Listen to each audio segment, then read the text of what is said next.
Jim, we're delighted that you're here and brought your family with you. It's an exciting time, a big moment for you, and we're just very appreciative. Congratulations. Thank you, Dave. I appreciate that very much. Talk to me a little bit about what drew you into our fine profession.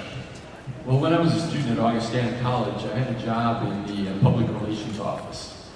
And Augustana didn't have a full-time sports information director, so those duties were my primary responsibilities. It was a real learning on the job type of experience, because I had no background in public relations, and I didn't even know what sports information was.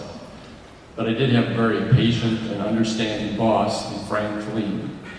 And he really guided me and directed me through the business in the years I worked with him. When I was a senior, the athletic director at Augie came to me and said they were going to create a full-time sports information position and wondered if I was interested. And I thought about it and said, yeah, I could do that for a few years and then get on with the rest of my life. Turns out that the rest of my life has been sports information. And at some point in time, though, the opportunity presented itself to leave your alma mater to go to Butler. Talk to us a little bit about that transition for you. Well, actually, I left Augustana after 10 years to be a stay-at-home dad. And during that time, I was assessing what I wanted to do with the rest of my life, and it kept coming back to sports information. So I took a chance and wrote to 50 schools that I thought would be neat places to work. Places like Hawaii, Pepperdine, San Diego, and most of the Division I schools in Illinois, Ohio, and Indiana, including Butler. I heard back from 48 of the 58 schools, thanking me for my interest and indicating that they had no positions available. And I never heard from the other two.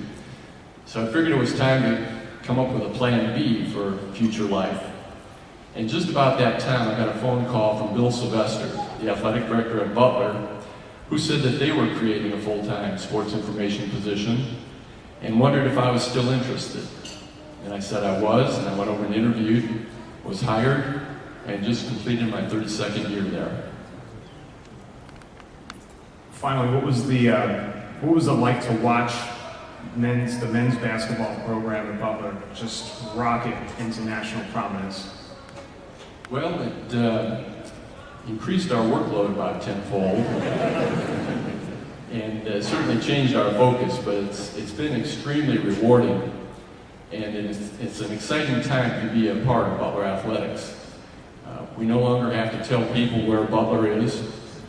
We no longer have to explain that we're not a community college, and we now have the media coming to us where we chased them for many, many years. But I think the biggest thing that's happened during that rise is the work that we do in sports information has taken on an added value. And I certainly find that I have a lot easier time getting up in the morning and looking forward to those 10 to 12-hour days. As I mentioned, your family's here, a couple other folks who've been instrumental in helping you get where you are. Well, certainly,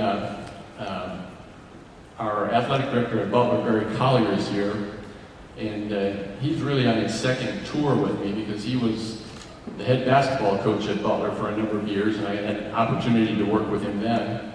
And now he's back as our athletic director, and I'm extremely grateful for the opportunity to continue to work with him. There have been a lot of people that have helped me through the years. I've been privileged to work alongside and learn from simply giants in this profession.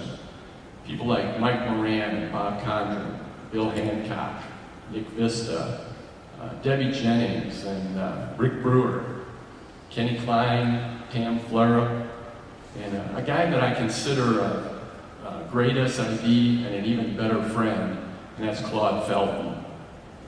And I'm grateful for the opportunity I've had to work with Dave Warlock, Gary Johnson, and J.D. Hamilton on the NCAA Final Four committee.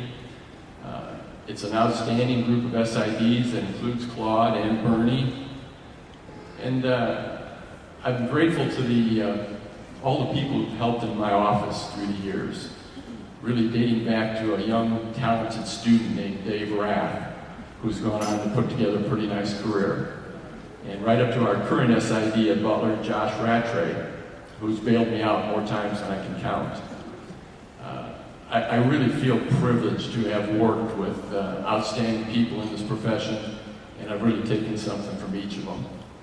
But if it came down to a number one thank you, that would be the 4 people who've been on this entire journey with me.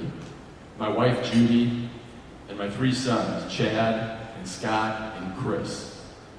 I've been blessed to have a family that's extremely supportive, and they've been a big part of nearly everything that I've done. If you were to come to a Butler basketball game this year, you'd see my sons on press row working with the staff crew. You'd see my wife and the rest of the McGrath clan up in the stands cheering on the Bulldogs. And it's that kind of support that's really kept me going in this for 42 years. To them, and really to everyone who's helped me along the way, I want to say a very, very big thank you. Well, thanks so much, Jim, and again, congratulations.